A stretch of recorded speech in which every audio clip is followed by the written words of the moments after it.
નમસ્કાર, હું છું પ્રિયા અને તમે જોઈ રહ્યા છો જનતા કી જાણકારી ન્યૂઝ। નજર કરીએ આજના સમાચાર ઉપર। વાવ થરાદમાં સુજલામ સુફલામ કેનાલ મુદ્દે ખેડૂતોમાં ભારે રોષ। ખેડૂતો અને રાજકીય આગેવાનો પહોંચ્યા રાહમ મામલતદાર કચેરીએ। સુજલામ સુફલામ કેનાલોમાં તાત્કાલિક પાણી છોડવા કરી ઉગ્ર માંગ। ચૂંટણી ટાણે દેખાડો કરવા એક દિવસ પાણી છોડાય છે કેનાલોમાં। પાણી વગર સૂકી ભાટ ભાસી રહી છે સુજલામ સુફલામ કેનાલો।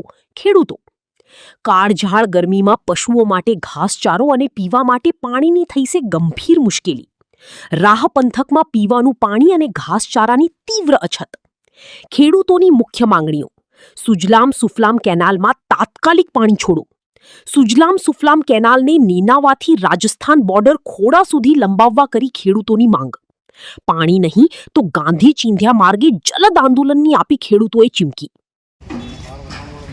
આજે મામલતદાર સાહેબને આવેદનપત્ર આપ્યું છે। થરાદ રાહમાંથી જે સુજલામ સુફલામ નહેર પસાર થાય છે, કાચી નહેર, એ ઘણા ટાઈમથી સૂકી પડી છે। ફક્ત ને ફક્ત જ્યારે ઇલેક્શન આવે ત્યારે એક દિવસ પૂરતી ભરવામાં આવે છે, એના પછી પાણી છોડવામાં આવતું નથી। અત્યારે ઉનાળાનો સમય છે, ખેડૂતોને પશુપાલન માટે પાણી જોઈએ, ઘાસચારા માટે પણ પાણી જોઈએ, અને છેલ્લા ઘણા ટાઈમથી સૂકી પટ પડી છે। તો મામલતદાર સાહેબને આવેદનપત્ર આપીને મુખ્યમંત્રીશ્રીને રજૂઆત કરી છે કે આ સુજલામ સુફલામમાં તાત્કાલિક ધોરણે પાણી છોડવામાં આવે અને જે નહેર ચાંગડા સુધી જે